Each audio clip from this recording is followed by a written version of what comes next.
Between Two Lines podcast, talking about performance, life, and everything in between. Featuring your hosts, Johnny Stahl and Ash Hamilton. On this week's episode, we welcome Alex Effer to the mic. Alex is a certified exercise physiologist, strength and conditioning coach, and is a real wizard when it comes to human movement.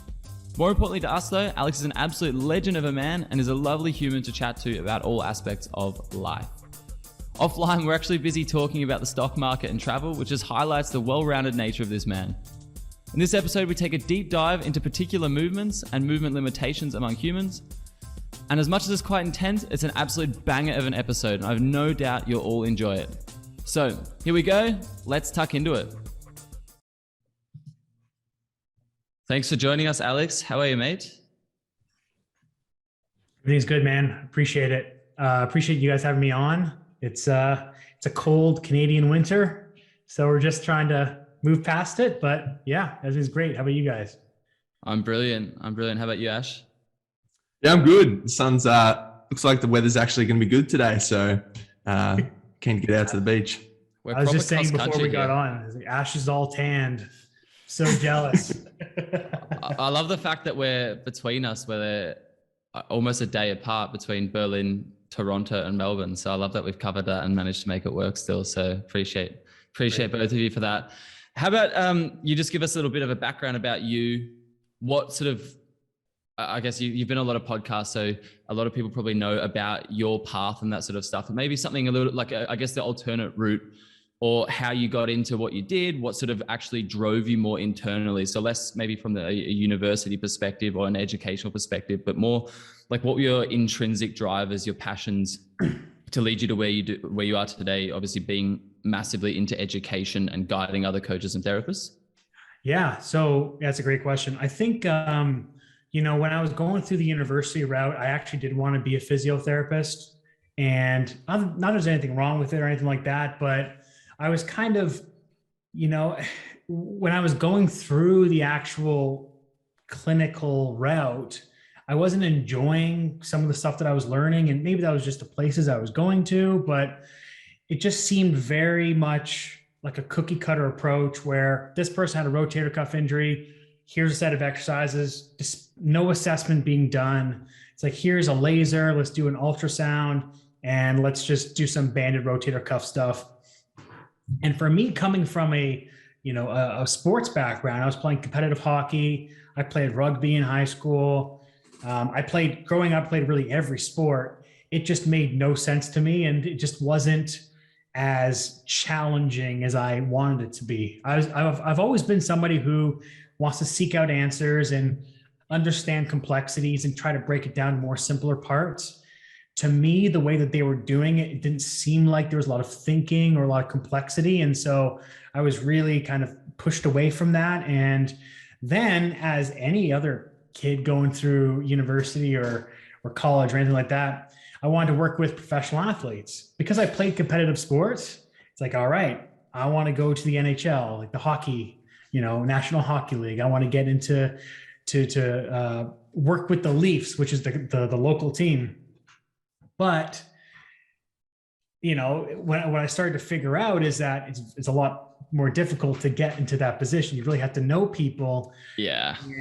And so for me, what I did I applied to this local clinic near me, and I worked with stroke and MS and Parkinson's. And so it was a very neurological clinic, something that I had no plan on doing, right? I went to school, I graduated from school, and, I know eventually I think you guys are going to ask me like what my biggest mistake was, but for me, a big mistake was I thought I knew everything coming out of school.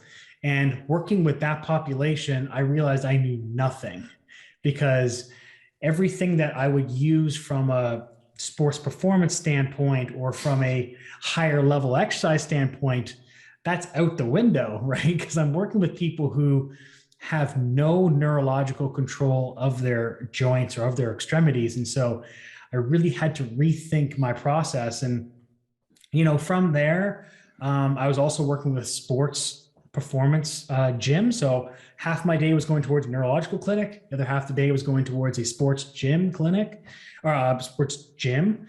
And, I was able to integrate both systems together, which was really my first exposure into there's no one system. It's really context dependent. And so from there, that allowed me to explore other avenues or other way of thinking. And so I started taking a bunch of different courses from different places, and more specifically, like a lot of courses that were in the States, in Europe, that weren't being held in Canada. And so by me taking these courses, people were like, okay, well, you know these things that other Canadian therapists or trainers don't know, because they're external information, like taking DNS, PRI, SFMA, all these other courses. So I had more of an integrated approach early on, which has really helped me. And yeah, took all of that, worked at different clinics, worked for the university setting. And now I work for myself. I consult half the day. I work with clients one-on-one, and I do a bunch of education based on basically teaching people not to make the same mistakes I did. That's awesome. I'm really curious, Alex, like the way I view you is someone who loves the complexities, but they break it down into a digestible, easy format for people to learn, and obviously for your clients to be able to take it on.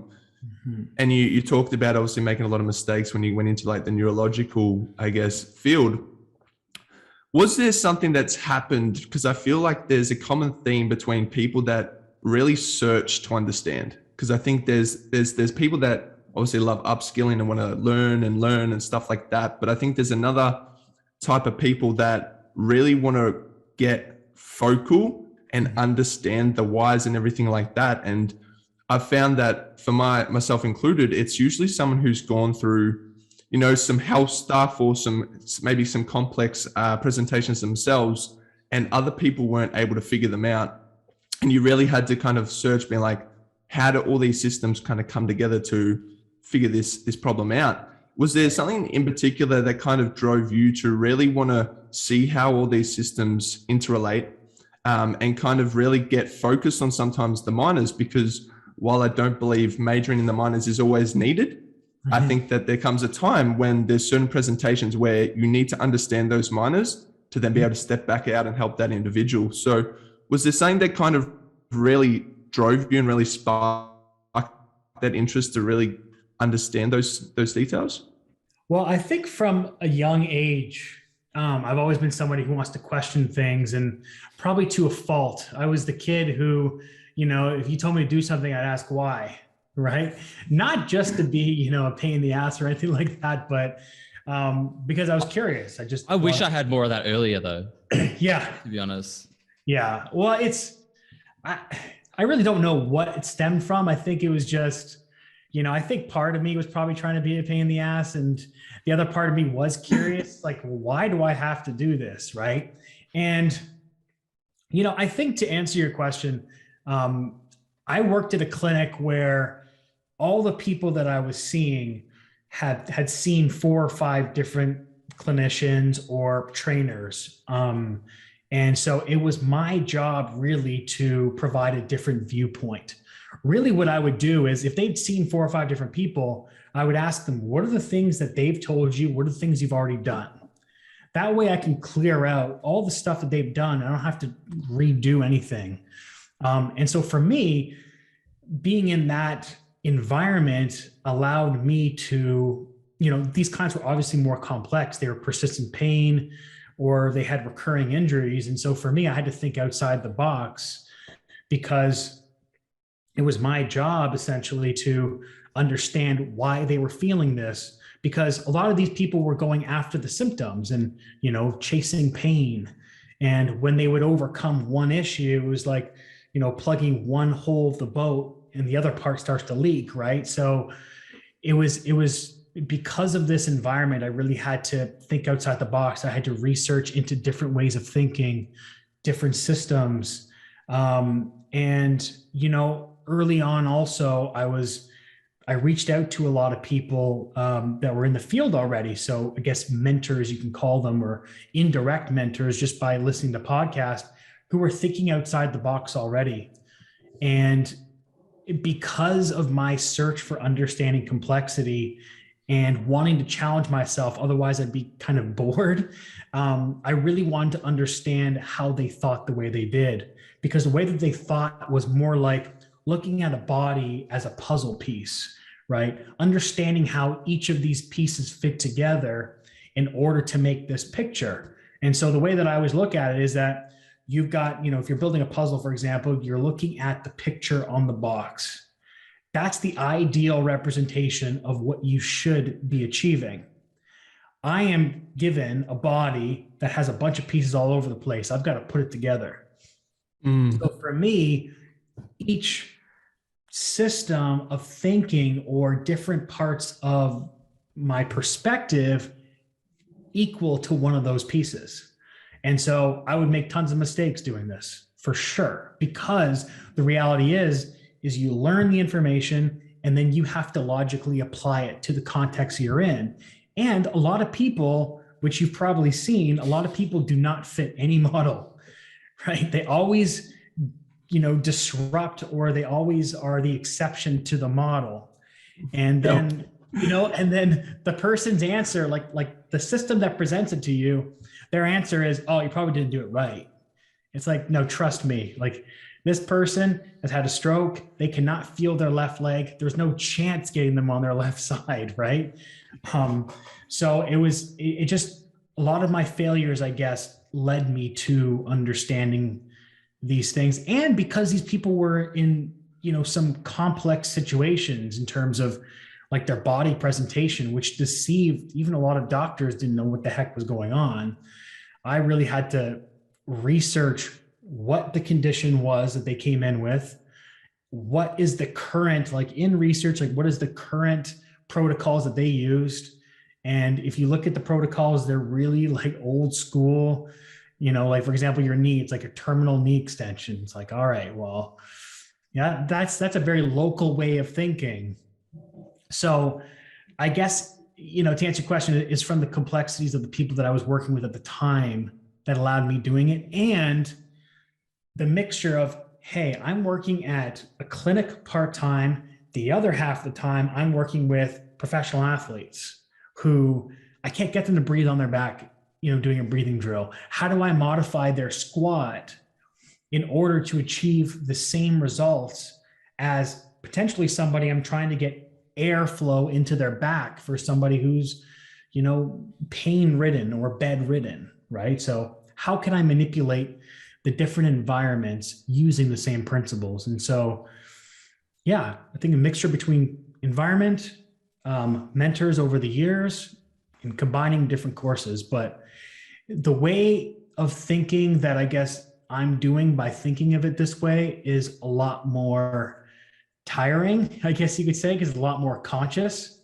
So it's definitely harder.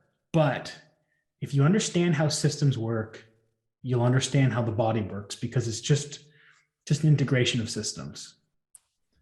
Do you find that, or did you find, or if you look back in hindsight now, that there were perhaps like common presentations among many of those patients with, let's say, like autoimmune diseases or neural-based conditions or something? Like, just, I know I'm being very, very general here, but Ash and I spoke about this last week, about the potential, and this is like an open-ended question or topic really, but like the potential for commonalities among those patients or those people with those presentations. And maybe that's that, there was a traumatic incident that different traumatic incident, but they all had a traumatic incident at some point in the past, or maybe it was just largely a process of negative thinking. And I know I'm being very, very much the generalist here, but you get what I'm getting at with the question.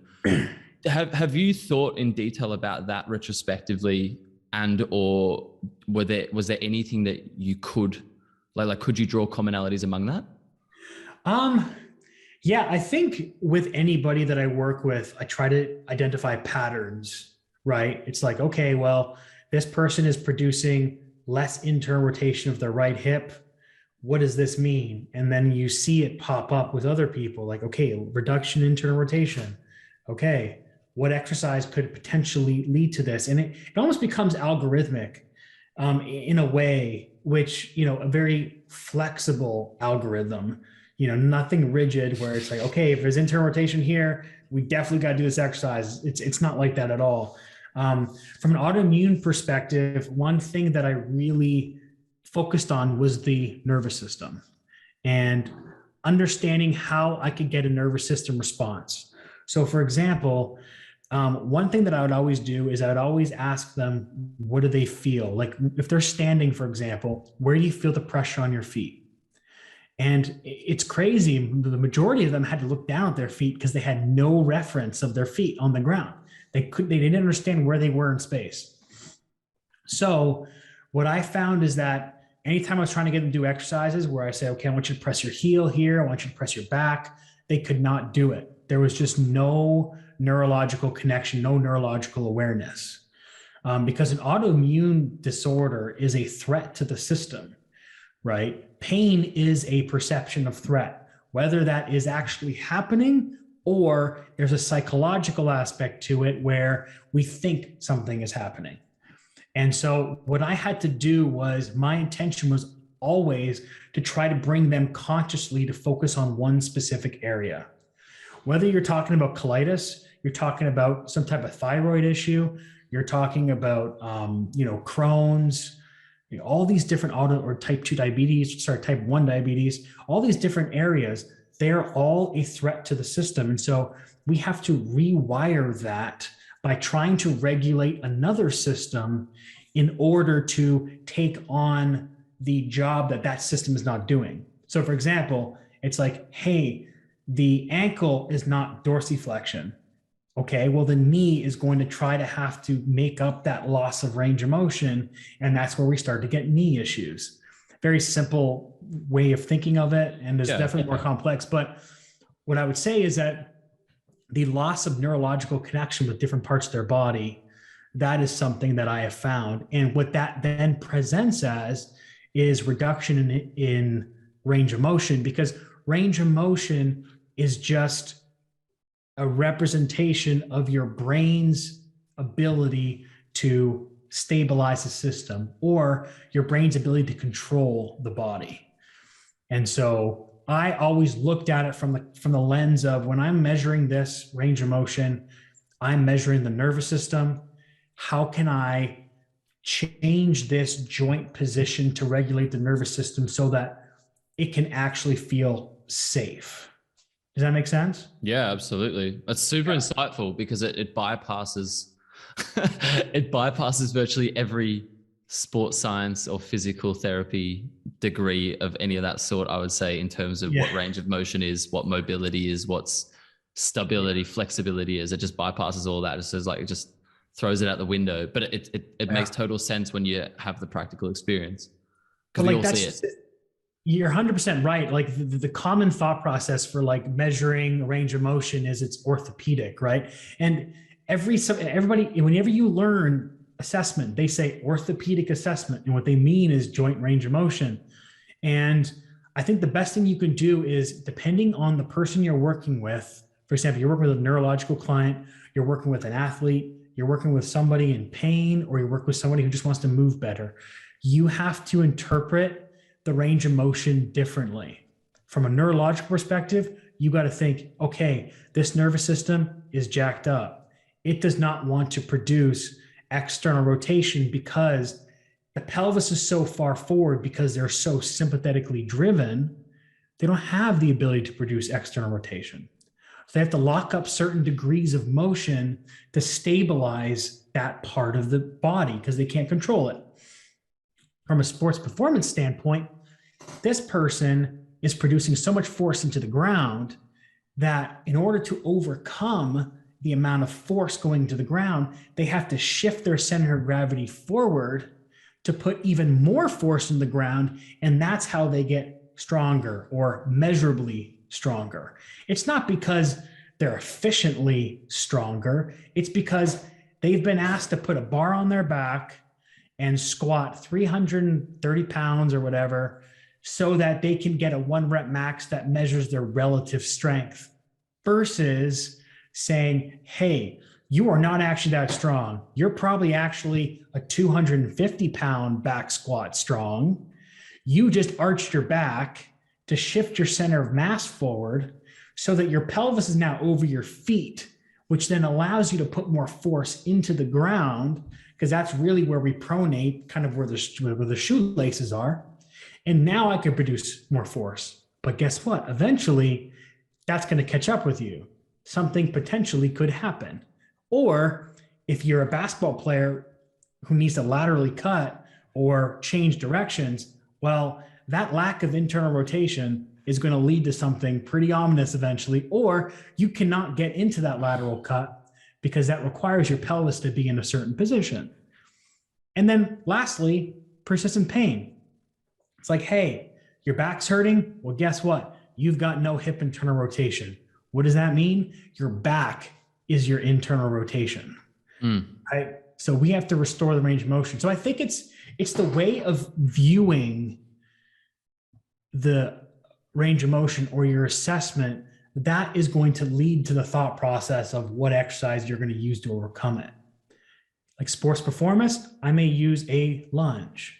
Persistent pain, I may get them into a lunge, but they're going to be laying on their side, right? Neurologically, you are laying on your back in a hook lying position. I want you to feel my hand underneath your back as you breathe out. It's like I'm making them super aware and I'm reducing the amount of body parts they have to think about so their nervous system can be very focused and relaxed. So I think it's more of a perception of how this, of how the assessment is depending on the context. Relativity, no, absolutely. Man. Sorry, Ash. I was going to say, I was just sitting there being like, Alex Effer tearing down 1 rep maxes. Powerlifters or anyone out there, don't listen. No, that's super fascinating. And like, I couldn't agree more with what you had to say. And I'm very interested because you talked about the nervous system and you also talked about the sensory component, kind of not being where it needs to be with a lot of these individuals. And, you know, with autoimmune, I guess it's a prime example of when the sympathetic nervous system is jacked up. Obviously, the information you've taken from working with these individuals, you can also apply to other individuals who live quite a stressful sympathetic lifestyle.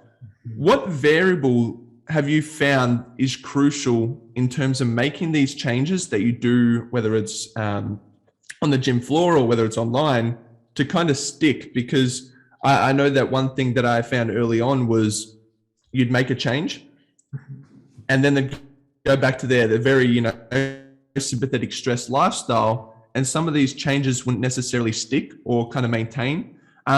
Is there a variable that you kind of try to integrate into your approach? Like, is it saying where you're like frequency to kind of make that change with repetition? Yeah. I think so. First of all, I'm not poo-pooing on the strength, the 1 rep max, right? That all I'm saying is that if you do 1 rep max, you should be seeing, or you should be measuring the body, like the same kind of movement, like for example, like a squat. You should be seeing how that person does it even without a bar. Although I understand that when you add weight, the body changes. But what I'm saying is you should make sure that the body is mechanically moving properly before you mark down that, hey, I don't care about what your body does without a weight. I only care about what it does with this 1 rep max.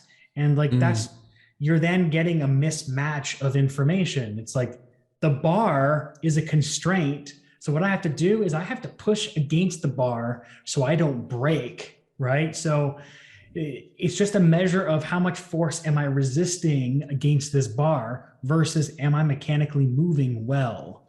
Because the 1 rep max is not going to be a determinant of future issues, no different than a body movement, like just like a body movement squat is going to determine anything, but a combination of both of them may make you a little bit more injury resilient, so to say. I understand there's no predictive way of identifying injury, but we can gain as much information as we can so that we can ensure that something doesn't happen. We're not overloading a system that can't handle it. So to go back to your question, I think there's a lot of different components to getting things to stick. First of all, I think there needs to be conscious awareness throughout the day. And that's hard for a lot of people, but let's just say I have somebody who sits down all the time, and they, like even like a banker, very stressful job. Well, these people have to, so they're sitting down all day, they're getting bombarded with a bunch of information. Their job is very stressful, but the stuff that I do in the session can translate to them sitting, for example. I know they have to sit. I'm not going to be able to change that. So what I get them to do is I say, okay, well, that exercise where I got you to lay on your back and you're pressing your back against the ground, you're pressing your heels against the ground so you feel your hamstrings, all that stuff. We'll do the same thing seated. What I want you to do is I want you to put a book underneath your feet to elevate your feet a little bit. That's going to shift you back into your chair. I then want you to feel your back heavy against the chair and your sit bones right against the back of the chair. Then, just to reset yourself, I just want you to push your ribs or push your body against your desk so you feel your back go heavy into the chair. It's like, okay, now they're doing something, they're aware of something throughout the day that they can do. Now I've got some type of neurological thing. I also always teach people how to stand, because they say, oh, well, you know what, Alex, I got to stand up desk. No problem. I'll just stand up more.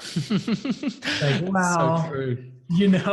That's also an issue, because if you've got somebody who's got this huge arch in their back, their center of gravity is over their toes, and they stand parallel, well, their default strategy is to either really slouch forward or to arch even more when they get tired.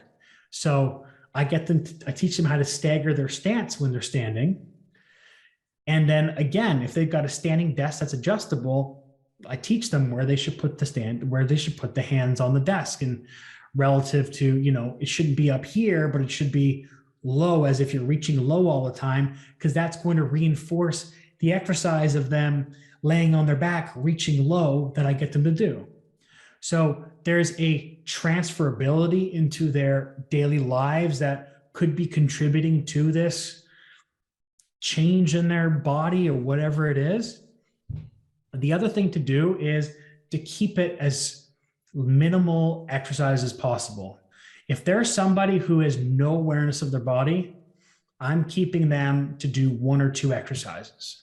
So literally what I do is, if I'm building a program out for somebody, I will assess them, I'll determine their range of motion, and then I'll give them 2 exercises to practice while I'm building out their program. I'm like, your homework, there are these 2 exercises. And guess what? These exercises are then going to become your warm-up and going to become your cool down. So I'm hitting it at different components.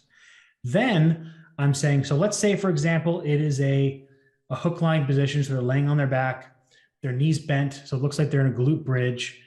And I'm getting them to reach both hands towards their knees with their palms up. And then the other exercise I'm getting them to do is I call it like a diamond bear, which essentially they're in quadruped position, hands and knees, and they have both hands together. They're basically creating a spade with their hand. The intention of that is to just internally rotate everything, and they're squeezing a block. It's like, all right, well, guess what? This sets up the stage for a push-up. This sets up the stage for a press, right? The hook lying position, that is also chest press. That could be, a standing lunge position. It's like, hey, you know how we said there's reference on your back? Well, I want you the same type of reference when you're doing a lunge or a split squat or a squat. But then I'll just add additional constraints in place, like you're going to hold the dumbbell in front of you versus by your side, because I'm going to get your body to self-organize itself.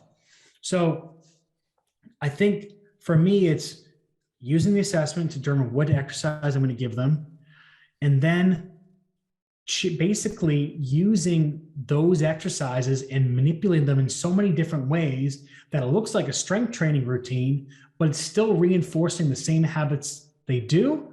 And then the third shot, to do like a perfect storm, I'm going to get them being conscious throughout the day.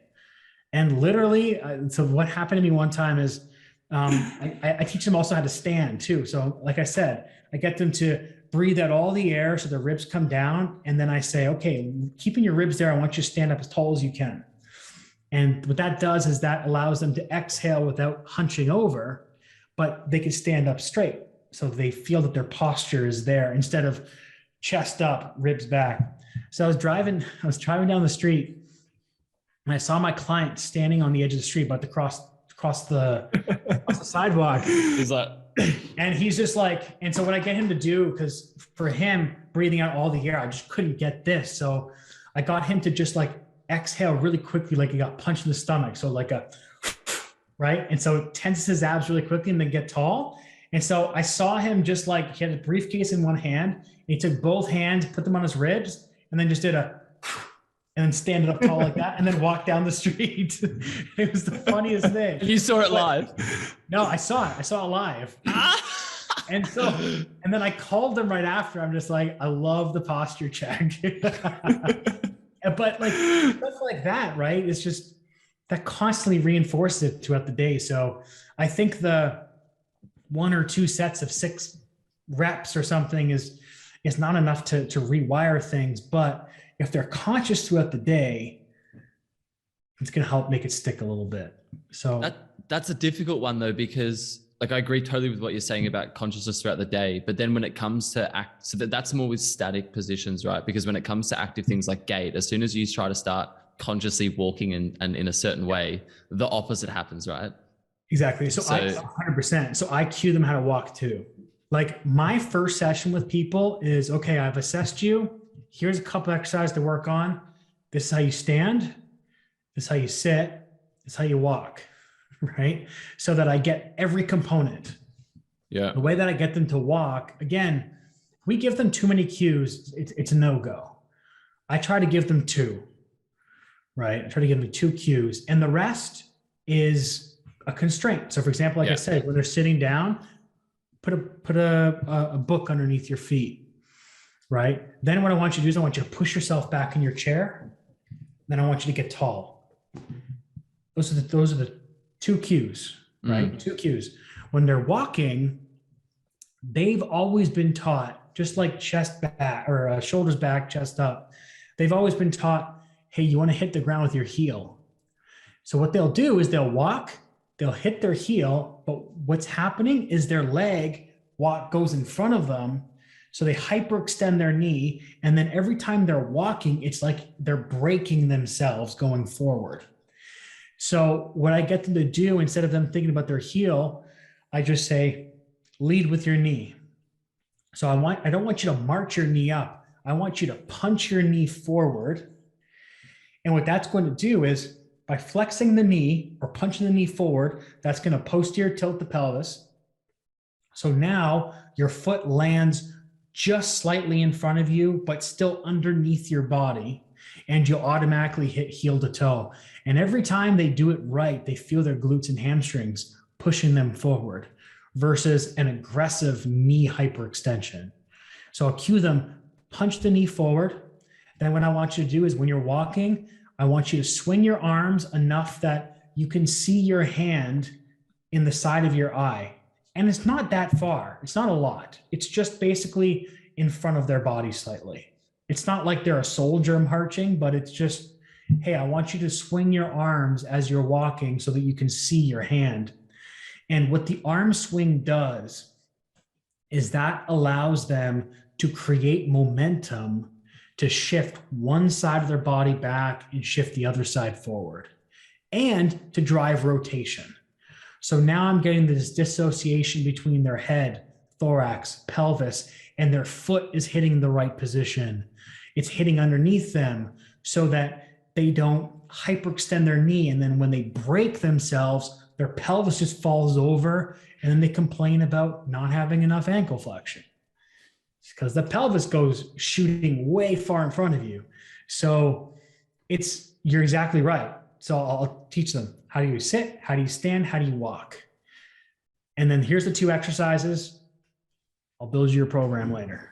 You're one of the few people, like I do it as well, but I don't know that many people that film gait regularly. Like you regularly film people's walking on assessment, don't you? And I know that sort of a lot of people in our industry use table tests and are quite biased to that. And I think there's good reason for that.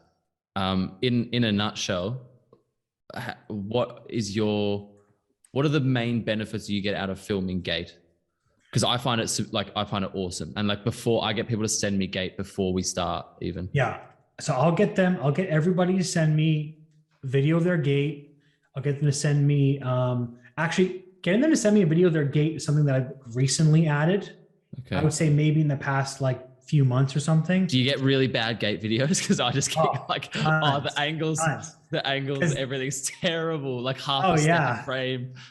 It is. And then it's like very blurry or I get tons. And so I'll get them to resend it. I'll be like, hey, I'm sorry. This is just, I can't see anything here. But what I'll do is I'll get them to send me a gait video. I'll get them to send me maybe a squat video from the back, the side, and the front. And then I'll get them to send me full posture pictures, front, side, back, and then from the mid thigh to the toes, front and back. And the full posture allows me to see how their body's fully, fully integrated, or where, like how it's just standing. The thigh to the foot allows me to see where their center of mass is. It's like, all right, this foot is in toe off. They're very far forward. And then I pair that up with the full body posture. And I'm like, all right, well, you can see the pelvis in front of the toes. You can see what they're doing at their shoulders to compensate. And then I integrate it all together with gait. So from the gait perspective, I'm looking at how do their feet strike the ground. And when somebody sends me a video, I can do like the scrubbing where I watch it very slowly. And so I can see how do they hit the ground? How long is the foot on the ground for? If the foot peels off the ground really quickly, they don't have dorsiflexion, because what happens is they hit essentially their pelvis is so far forward, they land on their forefoot and they come off the ground really quickly. So their tibia goes too far forward too fast. I basically lose range of motion in the front of my ankle. So I've got to lift that foot up. But without fail, those people also don't have big toe extension. So you'll see when they land, their foot turns out sideways. And when they come up, they've got this huge inversion, or like their heel pointing in, as if they're rolling on the outside of their toes as they propel, because they don't have the big toe extension.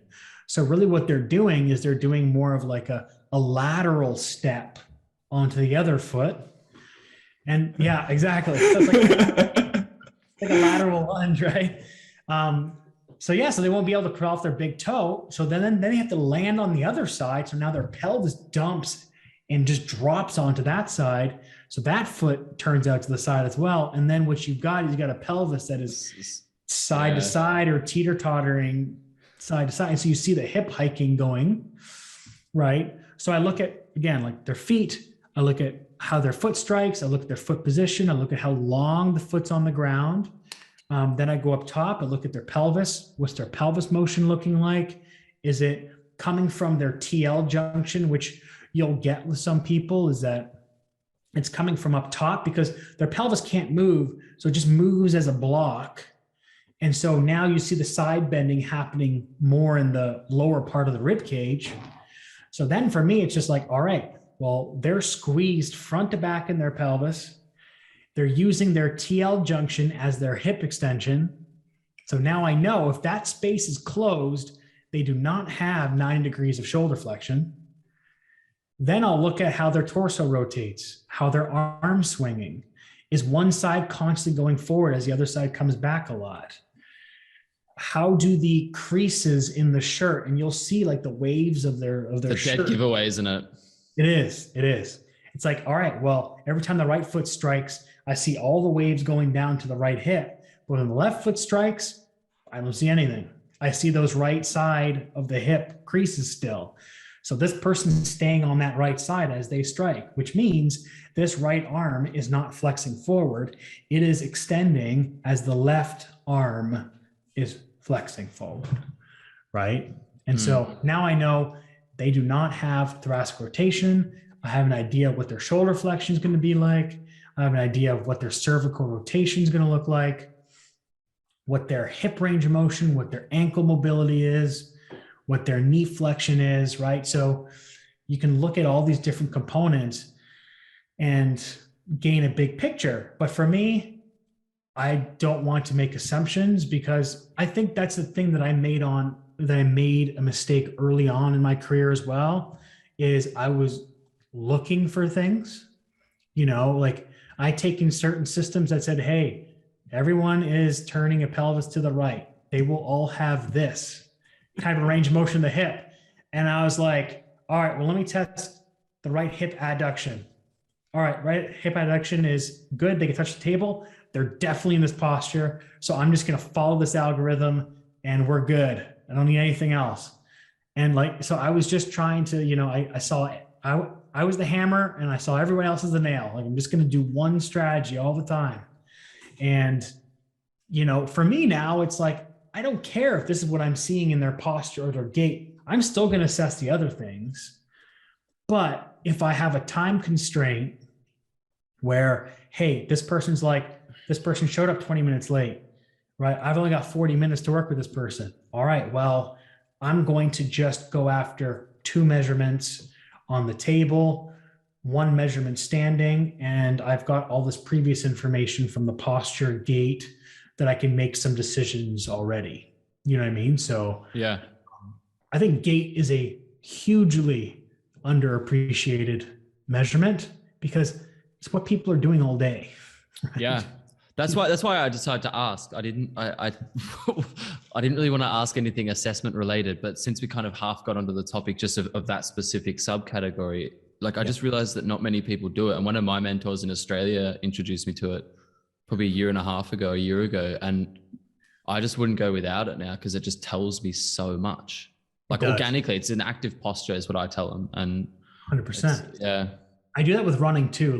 If somebody says that they're a runner, and they'll say, you have to. I'll ask them what their goal is. And they're just like, I keep on getting this right knee pain when I'm running. I'm like, all right, great. Send me a video of front, back, side. So the front view, don't worry about your torso. Just let me see what your knees are doing. Like from hip to your feet, like as if someone's going underneath a treadmill type thing. And from the back, let me see it. From the side, let me see it. And I'll do the same thing.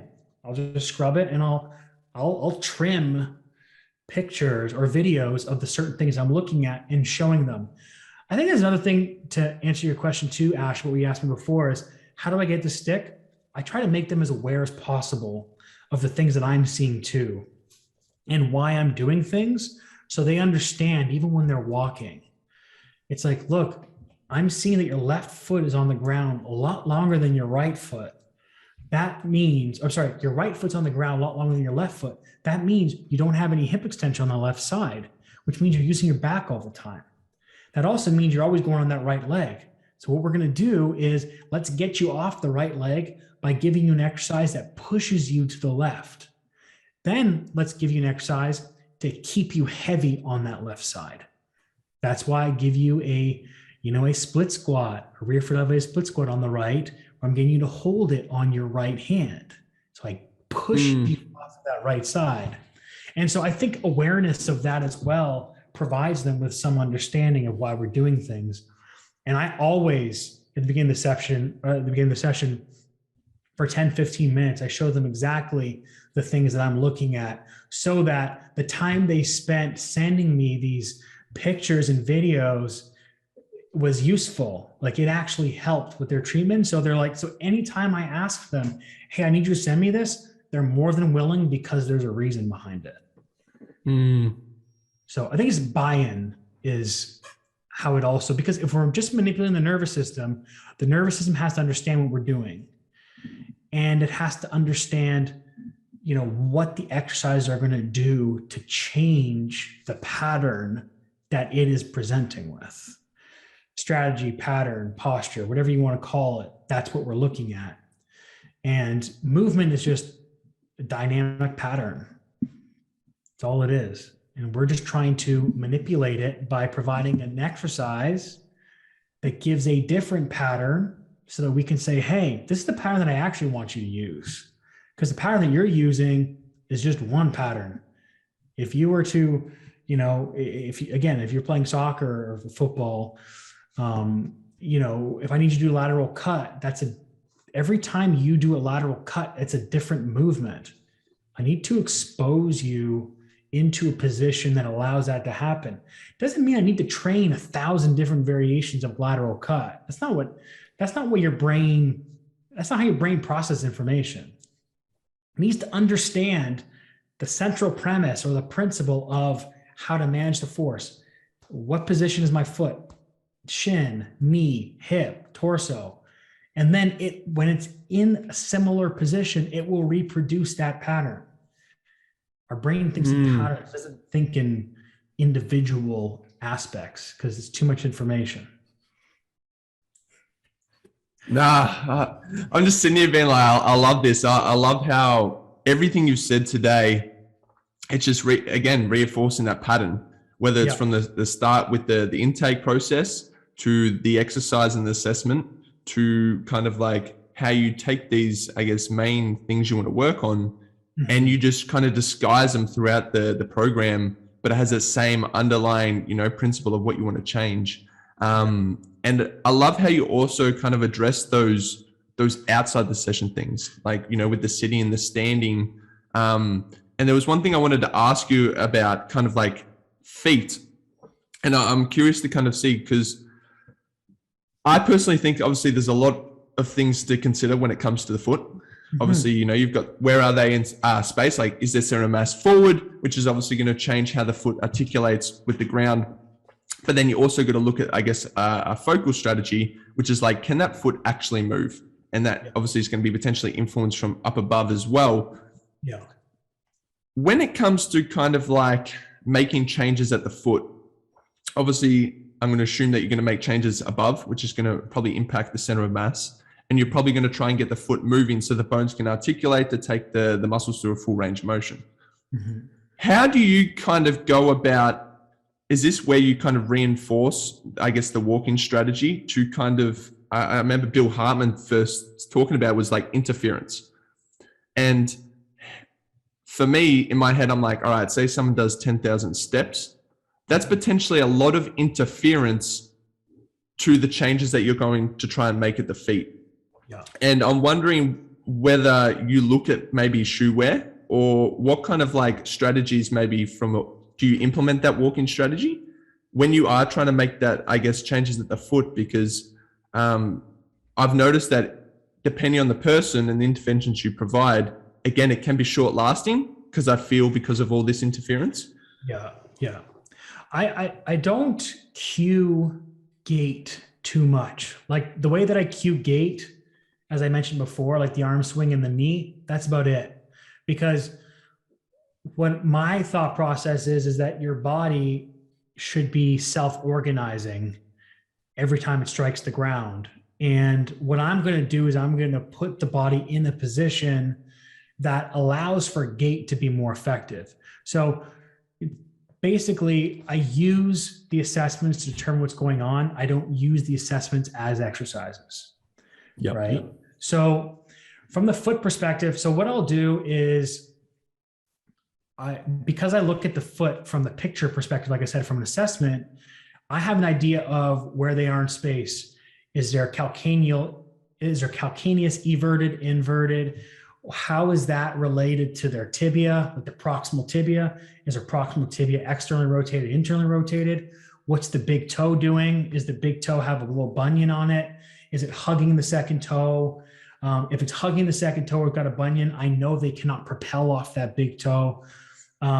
What's the fifth toe doing? The fifth med head also has its own independent joint axis, just like the first med head.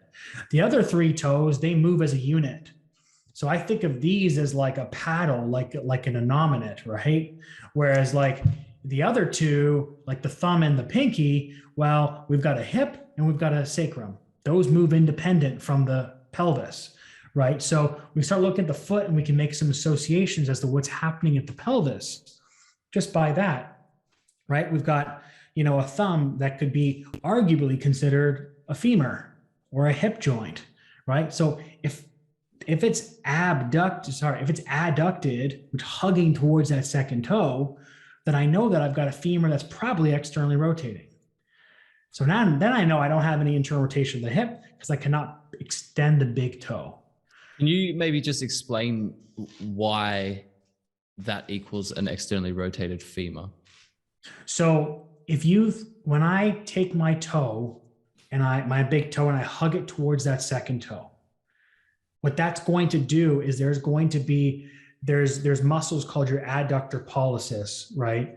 And if you actually look at the bottom of the foot, it looks like a number 7. Like that's what like the muscles look like. It looks like number 7.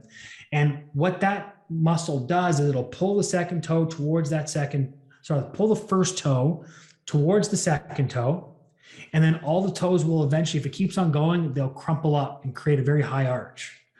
So when that big toe goes towards the second toe, I've got this moment of external rotation of the foot. So the foot starts to turn out. Then the tibia will turn out. And eventually, if I go far enough, that femur will also turn out. Yeah. But what it's telling me is, hey, my pelvis is going so far forward, I need to break myself from falling on my face. So I'm going to turn my feet out in order to do that. In hockey, when we really are taught how to skate to start, they call it a snow plow. And that's just like, stop yourself from falling forward, right? It's the same premise. It's just your feet are turning out. And so your femurs are going to turn out with it. And that's going to be secondary to a pelvis that's going forward, right? I'm not sure if you guys show like video or anything like that, but it's just like, I take the bottom of the pelvis, I push it forward, I keep the femur where it is, and you can see it just externally rotates by going forward. Yeah. And that's a foot that's turning out, right? Yeah. So the best way to think of it is like a sway back. Somebody's got a sway back, everything just turns out. Yeah. Start looking at the association. Then I look at the pelvis, then I look at the rib cage in terms of like hip flexion, straight leg raise, shoulder flexion, internal, external rotation. I look at these measurements and I can determine the shape of that structure. Now, how I use the foot, we have to think that we've always been taught proximal stability equals distal mobility, right? But force travels from our foot or our hands to our shoulder. So how that foot drives force to the hip is going to make the hip adapt as well. So if my foot's constantly striking or I'm rolling off my foot because I don't have the big toe extension, well, my pelvis is going to shoot forward because the certain muscles that I'm leveraging based on that foot contact, because my foot is just going to trigger a chain reaction of certain muscles depending on where the pressure is, that's going to force my pelvis to push forward. I'm going to facilitate my glutes, my hamstrings, which are going to shove me forward. I'm going to arch my back. I'm going to use my erectors, my lats. So what I do is I determine, okay, well, this foot is like this, the hip is like this, the thorax is like that. Well, I know that I need to manipulate the position of the foot in order to make sure the force going to the pelvis is what it should be, depending on if it's heel strike, if it's mid stance, if it's toe off. Sometimes you get a foot, as I said, that's so turned out, you can't even use the foot. The foot is not providing enough or good enough information to the hip. So I've got to change the shape of the pelvis and the rib cage first before I can stand them up and have their feet on the ground or press their foot against the wall. So I may do something like an arm bar, if you're familiar with what that is, or some type of rolling without basically like the foot is in like an open chain environment where I'm laying on one side, I'm rolling on one side, I may be doing like a side plank or something where my feet aren't engaged right now. It's more going at the center. Let's change the shape of the thorax and the pelvis. Then I've created space up top saying, okay, in order for me to internally rotate my hip, I need my innominate to close. I need my thorax to laterally compress. So I'm going to do exercises that do that. Now I've created the space. I've taught the rib cage and the pelvis how to do it. Now let's integrate it with the foot. Now what I may do is I may do a foot on the wall cross connect, or I may do like a half kneeling where my knee is going towards the wall, but I put something underneath my toes So I maximize dorsiflexion, internal rotation on my ankle, so my foot doesn't have to turn out every time I hit a certain degree of ankle flexion.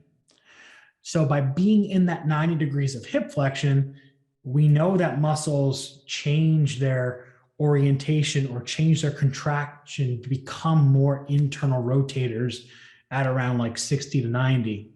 So I get that the hip, but the hip's already been taught that. The hip knows how to get into an internally rotated position. Then I bend the knee. Well, that requires tibial internal rotation. Okay, great. So I'm getting the IR there. And then dorsiflexing the ankle, I get IR at the ankle. And then I'm going forward and back, teaching my center of mass how to maintain the internal rotation when the center of mass goes forward and when it goes back, so I don't have to turn on my foot. So for me, I will use the foot to change the pelvis, or I will use the pelvis to change the foot. It's just a matter of how limited they are. If they're very stiff, I can't use the foot. Their center of mass is too far forward. If they have some mobility, but we need to restore more, then I will use the foot, because the foot is either something that is going to propel me forward, or it's going to shove me backwards. Yeah. Depending on how you go about it. Exactly. And that's really what it is. As you mentioned before, Ash, it's a center of gravity game, right? Like am I trying to get back on one side? Am I trying to shove my center of gravity back on my left, push my right hip forward, or propel my right side forward, or the opposite? You know, this whole thing about we need to always go, we're always on the right side. Our left hip is always forward. You know, I've seen people who've got a right hip that's forward too. And so what we need to do is we need to bring that right side back first before we can push them to the left. It's not always a push to the left, right?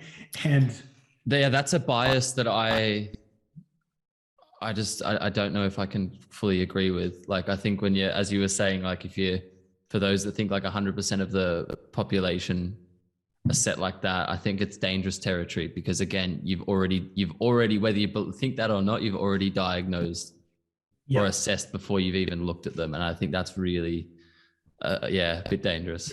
Yeah. And like we've been talking about patterns, right? Just based on the amount of people that I've worked with, I see them as 4 or 5 different patterns of a pelvis position and how that relates to the thorax. And all of them change how the joints move, right? Like I see somebody who's got like a bilateral orientation where both sides are going forward equally.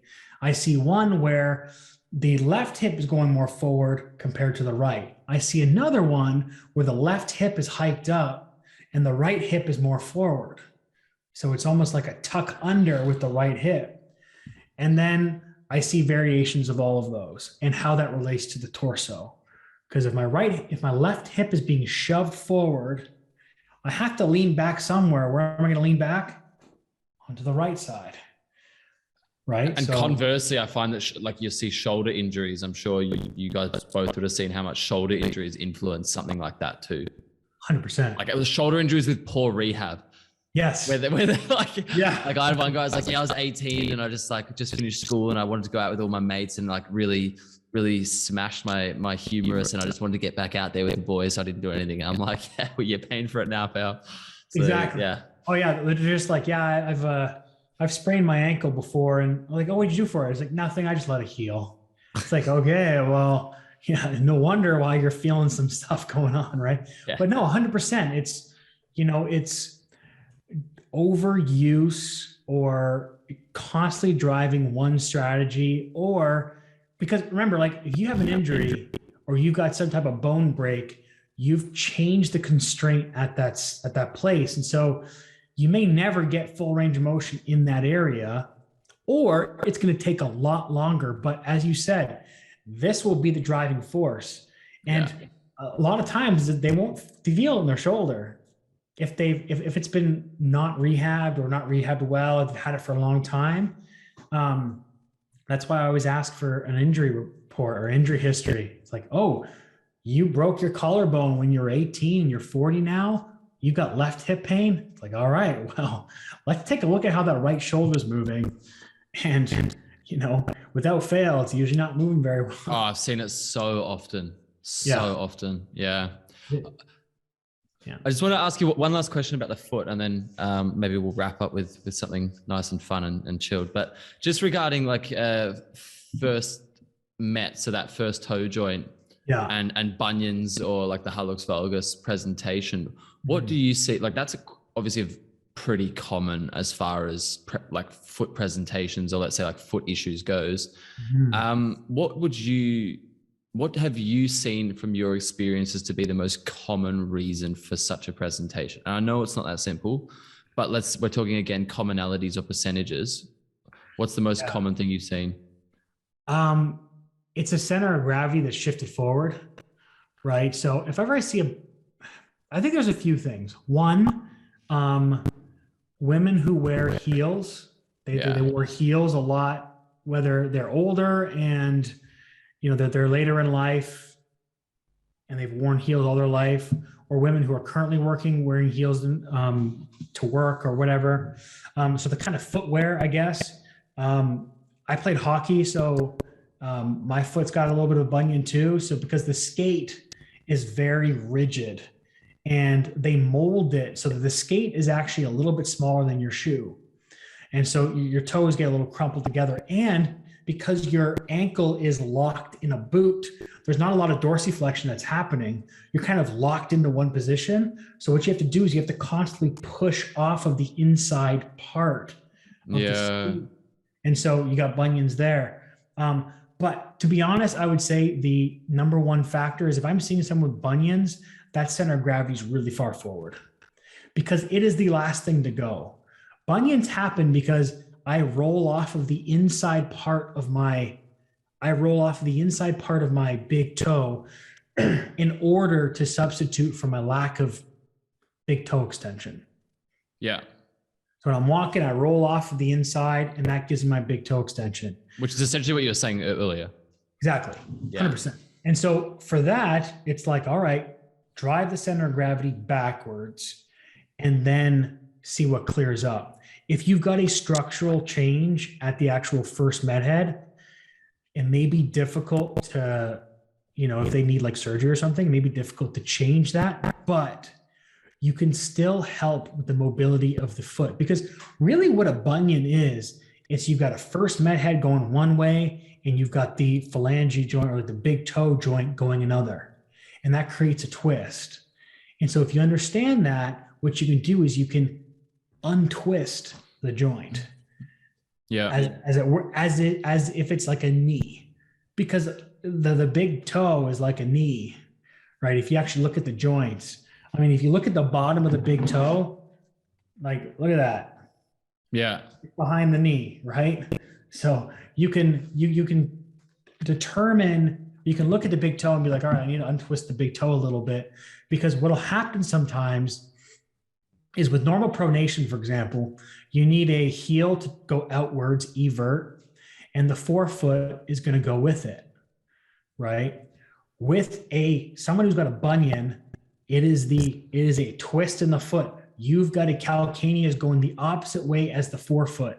And so what has to happen is now you roll off the big toe so that because the big toe is being essentially twisted and torqued because it's not matching with that calcaneus. And that is all secondary to center of gravity being too far forward. Yeah. And it's essentially, it's a symptom. It's a reaction. Yeah. That is where the person is applying force into the ground. That is their internal rotation strategy because they cannot do it with the hip. Yeah. Super interesting and concise summary. Thanks for that.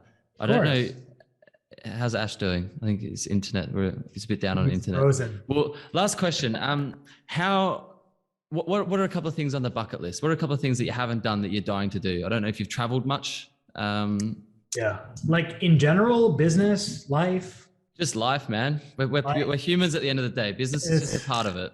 That's it. Well, speaking of the fact that you're in Germany, one thing that I've always wanted to do is to go to Munich to Oktoberfest. Oh, it's the wildest thing, man. I love, one thing I love is beer, like good quality beer, not like, not like the brand names and stuff, but like wheat beer is my favorite. I love to go to Oktoberfest.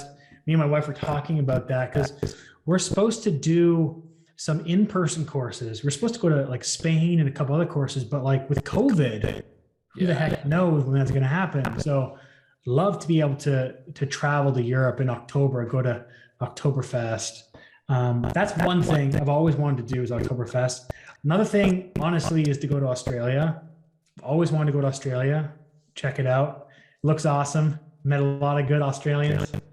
Couldn't you guys? So we're like all right. Last. It's funny you say that because that's like the two things that have like I'm from Australia, grown up there, living in Germany, and I've been to Oktoberfest, and it's literally like it's heaven. It's just it's God's gift just for 2 or 3 days, and then there's a second one in Stuttgart, which is where my parents are from, which is a couple of hours west of Munich. And that's with a lot less tourists, but it's a little bit more kind of original, and that just goes off just as much. And I went there with my parents a few years ago, and we all just got completely lit. It was the funnest thing ever. But man, if you go, we'll have to definitely. I'll be the first person to get a train down. Yeah, I'll let you know. You can show us around. And absolutely, I've always wanted to travel around Switzerland and Austria. Yeah, that area as well. I mean, which is kind of like in the same area, like Bavaria, Austria, Switzerland. What else on the bucket list? I'm actually going skiing there in a couple of weeks. Flying into Salzburg and then driving, I think like an hour and a half to go skiing there. So I am excited. Yeah, I'll send you a few videos. Yes, please do. But you know what? The problem, the nice thing about you in Europe is you're able to fly, fly around or take a train. Yeah. It's not a big deal. For us, we're in Canada. It's the second largest country in the world based on land mass. For us to fly, so if we want to go to Vancouver, which is the other side of the country, I'm not even on one side of the country. I'm somewhere close to the middle. It's about 5.5 hour flight. Yeah. Right. It's like the same flight, like same amount of time as it would take to get to like England or even Berlin, I think, or Frankfurt. Yeah. It's crazy. So we can't really travel much. If we want to drive, it's like an 8 hour drive. It's decent. And there's not much. That's the thing, man. Like I think about if I'd want to move back to Australia in the near future, I'm like, the opportunities are too good. Like I flew to Portugal in December, super easy, book flights we paid 30 euros to fly to Latvia return. And you're just like, this is too easy. Like it's unfair. Yeah. It is. So, yeah. To fly within country, you'd think that we'd get a good deal. No, it's like $800 to fly to Vancouver. Same with us. Yeah. You know what I mean? Within our own country. So Europe is just, and it makes so much sense. You go there and you can go to 5 different countries and it costs you the same amount as your plane ticket there. Right? Absolutely. It's not bad. So I'd say like a lot of my bucket list is traveling. And unfortunately with COVID, I've been deprived of that for the past 2.5 years. Have you traveled a lot? In like growing up? Yeah, just generally. Oh yeah. My family was, one thing my parents wanted us to do as kids is to gain as much exposure to different cultures as possible. And my parents are accountants, so they're very good with their money. But what they would do is they would save every year. So we'd go on a trip, and a lot of the things that we did because we were kids and it was easy for them too, was we go on cruises. Amazing. And I've got family in England. So we usually depart from there quite often. So we'd go there, visit them, and then we go on a cruise. But it was our ability to see a bunch of different places like Mediterranean cruises. And it was more like a taste, right? It was like, all right, I would definitely go back to this place. This is good that we're on a boat for this place because I would not want to fly here and find out this is what it is. You know what I mean? So, no, but it's allowed me to see the pyramids. It's allowed me gone to Turkey. I was able to, go to Rome, was able to, travel to the Canary Islands and party it up in Mallorca a little bit, and I don't know if you guys have heard of Mallorca and the party. Yeah. Oh man, I've been there too. It was, yeah. There's the German side, and then there's the English side in the city in Palma. And Yeah. I stayed in the German side. And my mate, we were both, he's Australian as well.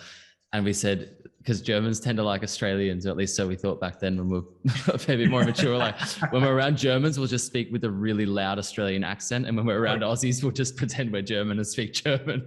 So we can just get the best of both worlds and just play like manage the situation in that way. It was hilarious. Oh man, when I would travel, I used to wear like a Canadian something, like show that I was Canadian, and they'd be like, "Oh, this guy's Canadian. All right, we like Canadians, okay." And so we get like, sometimes we'd like get to skip the line or something, but it was just so I would know that I was like a tourist. Sometimes it worked out, other times it didn't, right? But but it's no, I mean, like I think me and my wife miss traveling the most, and I think traveling would be on the bucket list. And I think going to Great Barrier Reef, touring around that area. I mean, I guess that's kind of like a tourist trap for the Aussies, and they know that. What even exists of it?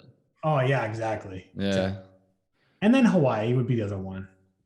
Hawaii, I'd go to. It's not too far. I mean, Oh, still, man, it's like 14-hour flight for us. Is it that far? Okay, I thought it might have been around 10, but yeah. Because we're on the other side of the country. Like it's so far across. Yeah, we got to fly to Vancouver, and then from Vancouver it's about 6 hours. So it's wild. Yeah. Yeah.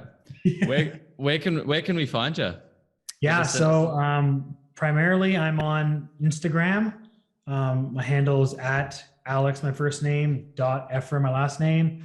That's really where I'm doing things now. I just released my own podcast, R2R podcast.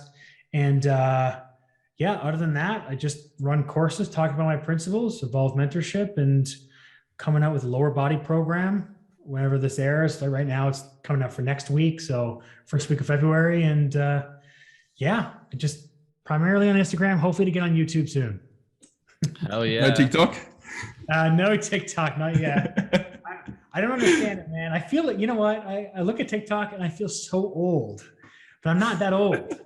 Like all these kids who are just doing these dances. I'm like, I can't picture myself.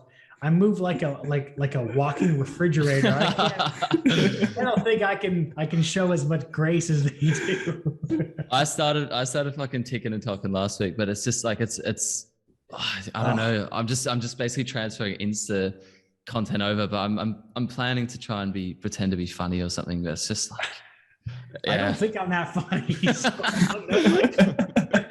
like I don't have the dance move or the comedy to be able to do that.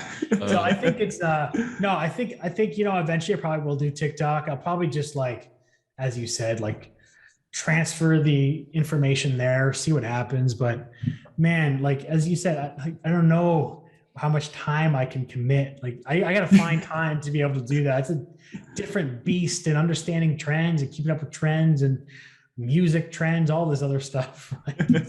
Just make an investors TikTok. Exactly. Yes.